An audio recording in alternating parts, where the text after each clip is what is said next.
প্রথমে আমি একটা জিনিস বলতে যাচ্ছি, সেই আগের মতোই, যে দেশে যখন এই ইউনুস পরিষদ, এই গ্রুপ অফ কোম্পানি যখন কোন বেসামাল অবস্থায় পড়ে, কোন চাপের মুখে পড়ে, তখন ওখান থেকে জনগণের দৃষ্টি সরিয়ে নেওয়ার জন্য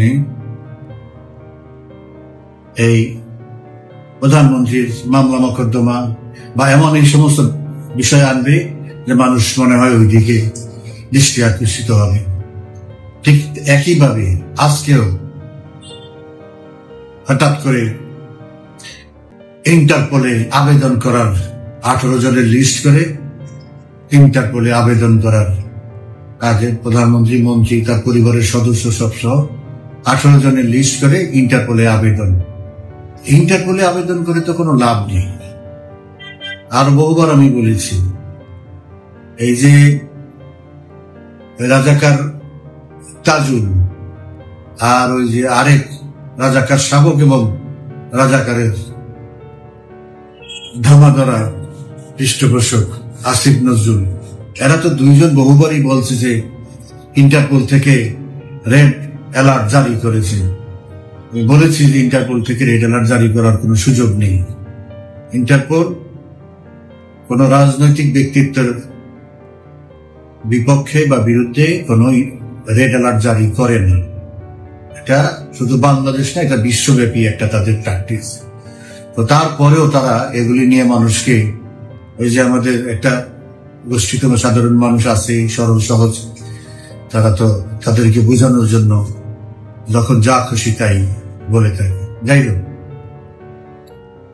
তো গতকাল থেকে ট্রানজিট নিয়ে বেশ আলোচনা হচ্ছে এবং দেশের মানুষ যতটা না উদ্বিগ্ন, দেশ যতটা না ক্ষতিগ্রস্ত, তার চেয়ে বেশি আমাদের এই দখলদার বাহিনী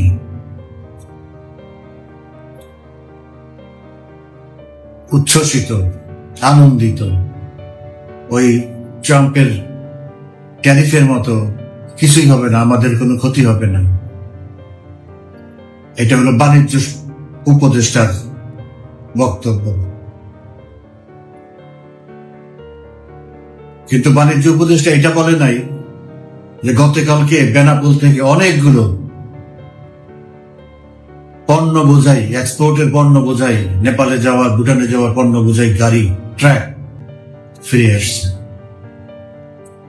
এখন এইসব ব্যাপারে তো লেখালেখি করতে পারতেছে না এবং আমাদের ব্যবসায়ীরা তারা আছে উভয় সংকটের মধ্যে, না পারতেছে সইতে, না পারতেছে কইতে, বলতে পারতেছে না। কারণ বললে তারা আবার সেই মব ভায়োলেন্সের শিকার হবে, কোন জায়গায় কোন মামলায় ঢুকিয়ে দেয় স্বৈরাচারের দোষর হিসাবে, যার জন্য তাদের ক্ষতি হলেও তারা এখন বলতে সাহস পাচ্ছে না। ইনিয়ে বিনিয়ে আমরা বিকল্প ব্যবস্থা করব, যার জন্য এখন পর্যন্ত দখলদারদের পক্ষ থেকে কোন রকমের কোন একটা স্টেটমেন্ট আসে নাই। আমি আরো দুইজনের কথা বলতে চাই। দুইজনই আওয়ামী লীগের বিপক্ষের লোক, শেখ হাসিনার ঘোর বিরোধী। একজন হলো বিশ্বব্যাংকের সাবেক অর্থ উপদেষ্টা, অর্থনীতিবিদ ডক্টর জাহিদ হোসেন। তিনি কি বলেছেন? তিনি বলেছেন যে ভারতের না জানায়া এটা করা ঠিক হয়নি, এতে আমাদের ব্যবসায়ীরা ক্ষতিগ্রস্ত হবে, আমাদের যে যত কথাই বলুক আমাদের দেশ ক্ষতিগ্রস্ত হবে। এটা হলো আওয়ামী লীগ বিরোধী একজন অর্থনীতিবিদ, যার কথা সবসময় কিছু হইলেই ক্যামেরা তার কাছে দৌড়ে যায়, অর্থনীতির বিষয়ে কিছু হইলেই তার কাছে দৌড়ে যায়। আরেকজন হলো ডক্টর আমেনা মহসিন, আন্তর্জাতিক বিশেষজ্ঞ, ঢাকা বিশ্ববিদ্যালয়ের আগে আন্তর্জাতিক সম্পর্ক বিভাগের চেয়ারম্যান ছিলেন। উনি তো ভারতের দয়ায়, ভারতের দরদে ওনার বুক ফেটে যায়। বাংলাদেশের ব্যাপারে ওনাকে জিজ্ঞেস করা হয়েছে, সেটা উনি না বলে ওনার বক্তব্য হলো যে ভারতের তো অনেক ক্ষতি হয়ে যাবে, যেটা আমাদের ইউটিউবাররা বিভিন্ন ওই ফেসবুকাররা বিভিন্ন লোকজন সবসময় বলে যে ভারত ভিসা না দেওয়ার কারণে ভারতের খুব ক্ষতি হইতেছে, এই জন্য তাদের অন্তরে অনেক কষ্ট। ভারতের কলকাতায় হোটেল খালি থাকে, হাসপাতাল খালি থাকে, দোকানে বেচা কিনা নাই, এই জন্য তাদের মন খুব খারাপ, ভারতীয় লোকদের ব্যবসা খারাপ হয়ে যাচ্ছে। ভারত বুঝে না ভারতের যে ক্ষতি হচ্ছে বা হবে, এটা ভারত বুঝে না। যার জন্য আমাদের এই বুদ্ধিজীবীরা আর এই সাংবাদিক সাহেবরা তারা ভারতকে পরামর্শ দেয় যে ভারতের ক্ষতি এখানে, তার মানে আমাদের কোনো ক্ষতি নেই, তাহলে তো খুব ভালো। কিন্তু এখন বাণিজ্য উপদেষ্টা আমাদের সমস্যা নাই এই কথা বলে আবার বলতেছে আমাদের এয়ারপোর্ট গুলিকে আরো দক্ষ করতে হবে, আরো স্বাবলম্বী করতে হবে, আমরা অন্য রুটে যাওয়ার চেষ্টা করব। কিন্তু উনি তো এটা জানে না যে অন্য রুটে গেলে এই একই পণ্যের ভাড়া হবে ডাবল। এখান থেকে $2.5 যেখানে যেতে পারে সেখানে $5 থেকে $6 নিতে হবে ট্রান্সপোর্ট কস্ট। এয়ার লিফটিং করলেন, গার্মেন্টসের অনেক সময় বায়ারের অনেক রিকোয়ারমেন্ট থাকে যে এই প্রোডাক্টগুলো আমার খুব জরুরি দরকার। তারা শিপমেন্ট কথা ছিল বাই সি, কিন্তু এখন বলতেছে যে না, আমাকে বাই এয়ার দাও, আমার কষ্টই দাও। তো তারা এখন কোথায় পাবে সেই স্পেসটা? কেউ কেউ বলার চেষ্টা করছে শ্রীলঙ্কায়। এখান থেকে শ্রীলঙ্কা যেতে কত টাকা খরচ হয় তাদের ধারণা আছে? আবার কেউ বলে পাকিস্তানে, আরো পরে যায়, আরো পশ্চিমে, আবার কেউ বলে মালদ্বীপে। এই যে উদ্ভট কথা বলে পরিবেশটা আরো ঘোলাটে করে।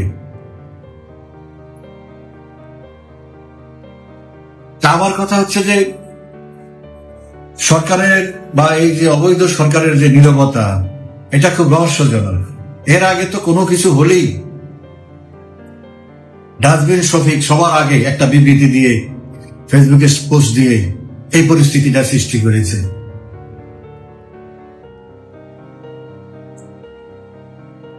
আমি একটা কথা বলি যে ইউনূস সাহেব তো অনেক বয়োবৃদ্ধ মানুষ, ম্যাচিউরড মানুষ, জ্ঞান বুদ্ধি রাজনৈতিক তো শূন্য, টাকা পয়সা কিভাবে ধান্দা করে কামাইতে হবে সেটা জানে। কিন্তু এই সাবালক লোকটা শিং ভেঙে বাছুর হয়েছে, তার মানে তার নিয়োগকর্তারা হলো সব বাছুর, ছোট ছোট বাচ্চা। এখন সে ওই শিং ভেঙে, শিং কেটে এখন ওই নাবালকদের সাথে যোগ হয়েছে, যার জন্য সে এই ধরনের উদ্ভট কথাগুলি বলে এই পরিস্থিতির সৃষ্টি করেছে। সে কোন আকলে? বাছুর যদি না হয় তাহলে কোন আকলে বাচ্চা পোলা বানানো? তো চায়নাতে গিয়ে প্রস্তাব দেয় নেপাল, ভুটান, চায়না সহ তারা এখানে ইন্ডাস্ট্রিয়াল জোন করবে। তো নেপাল, ভুটান থেকে এখন কিভাবে আসবে? ওনার মাথায় নাই যে ইন্ডিয়ার উপর দিয়ে আসতে হবে?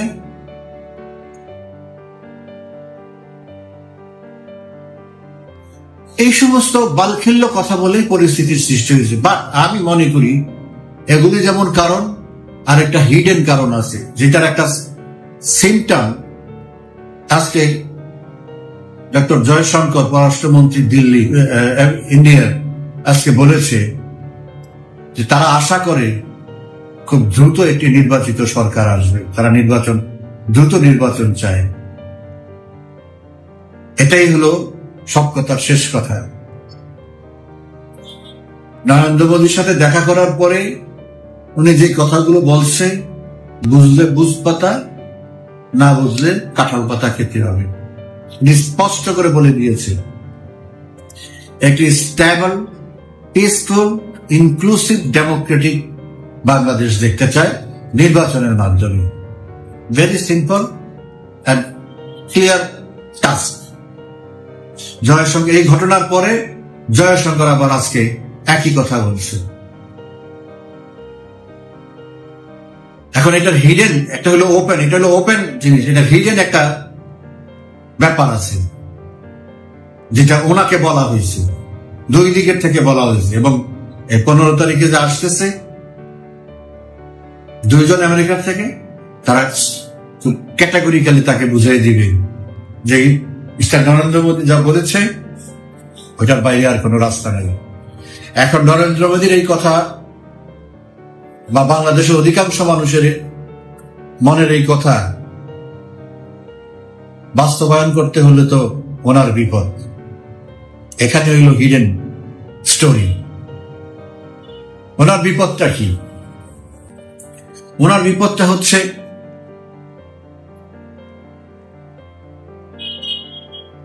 আপনি নির্বাচন করতে হলে প্রিকন্ডিশনালি ইনক্লুসিভ নির্বাচন করতে হবে সব দলকে নিয়ে। এখানে মেজর স্টক হোল্ডার হলো আওয়ামী লীগ এবং বিএনপি। আপনার ওইসব কথায় কোনো কাজ হবে না। আওয়ামী লীগের বিরুদ্ধে মামলা আছে, আওয়ামী লীগ ফেরারি অমুক সমুক দেশে নেয় না, এইসব বললে কোনো কাজ হবে না। আপনাকে লেভেল প্লে ফিল্ড এগুলি এনশিওর করতে হবে এবং আওয়ামী লীগকে নির্বাচনে আসার ব্যবস্থা করতে হবে। কিন্তু আওয়ামী লীগ তো নির্বাচনে আসবে না। কেন নির্বাচনে আসবে না? ডক্টর ইউনূসের অধীনে আওয়ামী লীগ নির্বাচন করবে না, because he is a party.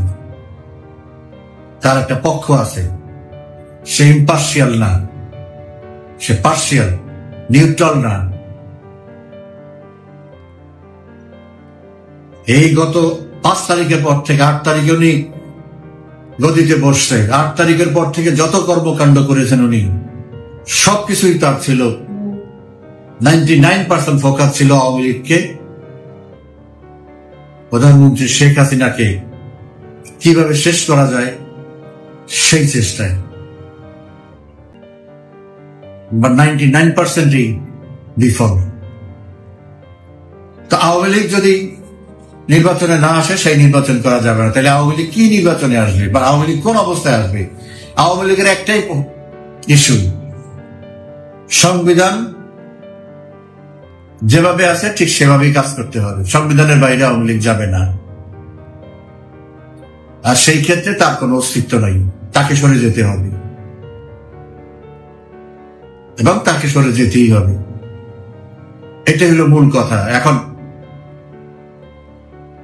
একজনকে তো এইভাবে বলা যায় না আপনি গদি থেকে আপনি সরেন, বলতে হয় আমি একটু যেতে চাচ্ছি বা একটু অসুবিধা, আপনি একটু পাশে দাঁড়ান বা এটা করেন, নানান ভাবে অজুহাত দেখিয়ে ওইভাবে বলা।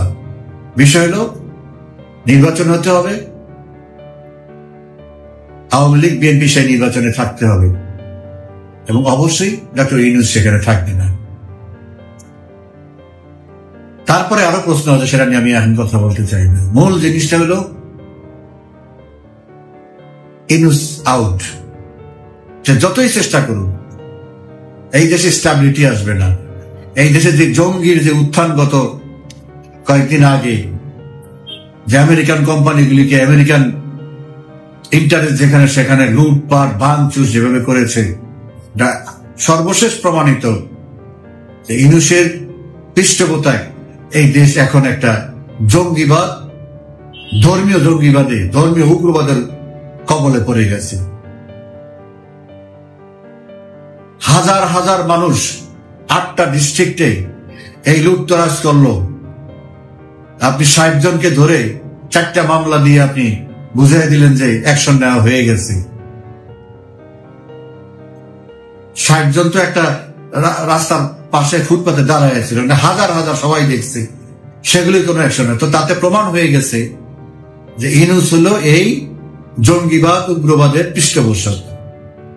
অর্থাৎ তাকে যেতে হবে। ভারত যেই কাজ করছে এটা আমাদের জন্য অনেক বেশি ক্ষতিকর। ওই ডাফার বাণিজ্য উপদেষ্টা কি বললো কি না বললো, তার তো ঘুম শেষ। রাত একটা সময় এসে সংবাদ সম্মেলন করে, ওদিকে মুখে বলে কোনো সমস্যা নেই। এই ট্রানজিটে যে কত বড় ক্ষতি হইতেছে এটা যারা এটার ভুক্তভোগী, যারা এখান থেকে এক্সপোর্ট করে, তারা শুধু জানে। আর যেহেতু মিডিয়া মুখ বন্ধ করা আছে, লেখা বন্ধ করা আছে, তার জন্য সাধারণ মানুষ জানার কোনো সুযোগ নেই। আমরা দুই একজনের ছোটখাটো যতটুকু পারি ততটুকু বলি, এতে তো পুরা দেশ কাভার করা সম্ভব না। দেশের বড় একটা মানুষকে অন্ধকারে রেখে কাজ চলছে। আরেকটি কথা হচ্ছে ট্যাক্স স্থগিত করছে 3 মাসের জন্য ডোনাল্ড ট্রাম্প। আমাদের উনি এটার জন্য অভিনন্দনও জানাইছে এবং 2-1টা পত্রিকা আমি অবাক হয়ে যাই। অবশ্য তাদেরকে জিজ্ঞেস করলে তারা বলবে যে শফিক যা ডাস্টবিন শফিক যা পাঠাইছে আমরা তা বলছি, কিছু করার নেই। কি লিখছে? ডক্টর ইউনূসের অনুরোধে ট্রাম্প 3 মাসের জন্য ট্যারিফ স্থগিত করছে। ট্যারিফ স্থগিত করছে 75টা দেশের উপরে। এটা তার নিজস্ব উপলব্ধি যে এইভাবে হবে না, এইভাবে সে সফল হবে না।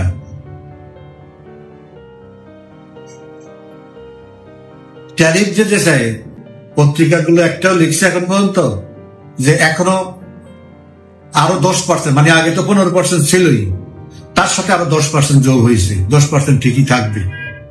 3 মাসে যা প্রত্যেকের সাথে 1 by 1 বা 1 to 1 নেগোসিয়েট করে কি দিবে কি নিবে সেটা নেগোসিয়েট করবে, কিন্তু 10% কিন্তু রয়ে গেল।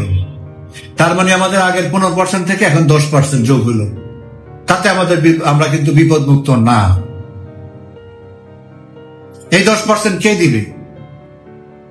এখন বায়ার বলবে তোমরা এই 10% দিয়ে দাও, তাইলে আমরা মাল নেব। আর আমাদের সাপ্লায়াররা বলবে আমি 10% দিলে তো আমাদের কোনো লাভই হবে না। এটা তো রয়ে গেল। তো লাভটা কি হলো? লাভটা হলো গলা কাটলো না হাত কাটলো। 37% থাকলে আমার গলা কাটা হয়ে যেত, শেষ।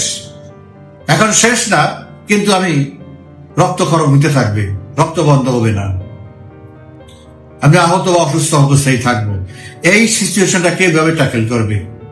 এই 10% আগে তো যেটা ছিল সেটা আমি ধরলাম না, এই যে 10% নতুন যোগ হলো, এই 10% কে দিবে? আমাদের এক্সপোর্টাররা দেবে নাকি ইম্পোর্টাররা দিবে আমেরিকার থেকে? That has to be decided first, otherwise কোনো শিপমেন্ট হবে না। আমাদের জন্য ঘটনা ওখানেই রয়ে গেছে।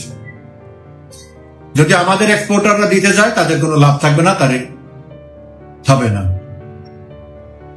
এখন ভবিষ্যতে অর্ডার নিতে হইলেও, এবং এখন না, এখন থেকে আরো 6 মাস, আরো 4 মাস, মিনিমাম 4 মাস থেকে 5 মাস পর্যন্ত যে অর্ডার গুলো আছে পাইপলাইনে, এগুলি প্রসেস হয়ে এলসি গুলো ওপেন করা আছে, ব্যাক টু ব্যাক ওপেন হয়ে এগুলি শিপমেন্ট হইতে হইতে আরো 4 থেকে 5 মাস লাগবে। কারণ এলসি ব্যাক টু ব্যাক এর থাকে 420 দিন, 120 দিন, 4 মাস, এদিক ওদিক ধরে মনে করলাম 4 মাস বা 5 মাস। এই যে মালগুলো যাবে, অলরেডি এলসি নেওয়া হয়ে গেছে, এটা কি করবে? এটা তো আরেকটা বিপদ। তো ইন্ডিয়ার একটা বিপদ, ইন্ডিয়াতে একটা স্যাম্পল দিল, কিন্তু আমাদের এখান থেকে কোনো প্রতিবাদ করলো না। ইন্ডিয়া যেটা করলো, অনেকে আবার বলে যে WTO তে যাওয়ার জন্য, ওয়ার্ল্ড ট্রেড অর্গানাইজেশনে যাওয়ার জন্য। যারা বলে এটা, তাদের তো এটা জানা নাই যে ওয়ার্ল্ড ট্রেড অর্গানাইজেশনের সাথে যারা জড়িত আছে, এই ট্রানজিট সুবিধা যে দেয় বিভিন্ন দেশকে, ওখানে একটা স্পেশাল ক্লজ আছে, ধারা আছে, সেটা হচ্ছে সিকিউরিটি রিজনে যে কোনো সময় আমি এই সুবিধা স্থগিত করতে পারবো। তো যারা এত বড় জ্ঞানী লোক, তাদের এই জায়গা জানা উচিত যে ইন্ডিয়া না বুঝে এটা করে নাই, যাকে আরেক জায়গায় গেলে লজ্জা পেতে হবে। যেটা বলবো, আমি এই দেশে জঙ্গি ঠঙ্গি সব উপস্থিত হয়ে গেছে, এই দেশটা আমার জঙ্গিবাদের মধ্যে ভরে গেছে। এখানে এদের মালামাল এখান দিয়ে যাবে, এদের গাড়ি এখান দিয়ে যাবে, এই করবে সেই করবে। I can't take any risk. আমি এটা কিভাবে নেব? সিম্পল হয়ে গেল। তা আমরা যে জঙ্গিবাদ, এটা তো প্রমাণও হয়ে গেল।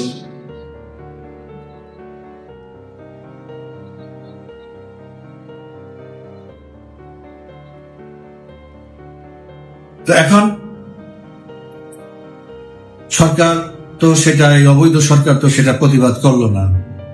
কেউ কেউ আবার বলতেছে ট্রানজিট, ভারতে যে ট্রানজিট আছে সেটা বাতিল করার জন্য। আমিও চাই বাতিল করে দেবো, আমাদেরটা যেমন করছে আমরাও আর বাতিল করে দেবো, করুক। ভারত যে এই কাজটা করলো এটার সাথে আমি কিন্তু একমত না। এবং বাংলাদেশ শেখ হাসিনা থেকে, প্রধানমন্ত্রী শেখ হাসিনা থেকে শুরু করে বাংলাদেশের কোন আওয়ামী লীগ নেতা কর্মী সমর্থক কেউ এটা সমর্থক না, এটা সমর্থন করতেই পারে না। বিকজ আমার দেশ ক্ষতি হয়েছে, যেখানে আমি সমর্থন করবো কি কারণে, প্রশ্নই আসে না।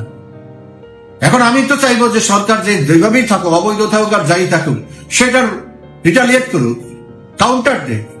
তারা কেন এখন বোবা হয়ে আছে? এই জিনিসটা পরিস্থিতির সৃষ্টি করে তারা কেন এখন বোবা হয়ে আছে? তারা প্রতিবাদ করুক, নিন্দা করুক, ট্রানজিট বাতিল করে দেখ, চোখে চোখ রেখে কথা বলবে, সিনা জুরি করবে, পিঠ দেখাবে না, তো করো। আমি তো চাই যে বাপের বেটার মতো তুমি আমার ট্রানজিট বাতিল করছো, আমিও তোমার ট্রানজিট বাতিল করব, করে দাও। বাঘের বাচ্চার মতো অ্যাকশন দেখাও।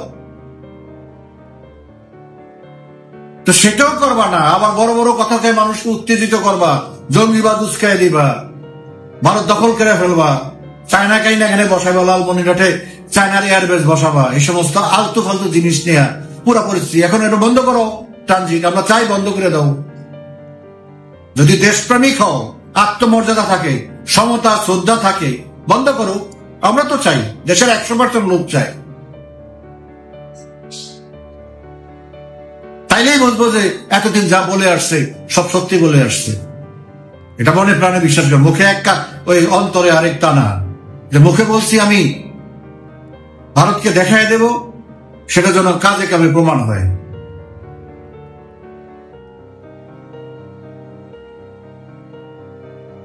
যাই হোক, চুপ করে যে অন্ধ হলে যেমন প্রলয় বন্ধ হয় না, তেমনি চুপ করে থাকলেও সমস্যার সমাধান হবে না। You guys have to act and now, otherwise we are going to be in big trouble, এবং আপনারাও কেউ রক্ষা পাবেন না। সর্বনাশের তার শেষ নাই। এখন দুই একটা বাকি আছে, যে কোনো সময় কিছু হয়ে যাবে যদি অ্যাকশন না হয়। জয়শঙ্কর আজকে কি বলছে, এটাকে খুব সিরিয়াসলি নিয়ে মানে এখনো সময় আছে, কেটে পড়েন। পরিস্থিতি ভয়াবহ আকার ধারণ করে বসে আছে, যে কোনো সময় বিস্ফোরণ, ঘরের থেকে বাইরের থেকে। Set, goal set. এখন যে কোনো সময় সুইচ চাপ দিলে ওই সুইচ হল প্রধানমন্ত্রী শেখ হাসিনার হাতে, এটাও বলে দিলাম। যত তাড়াতাড়ি সম্ভব ভাগেন।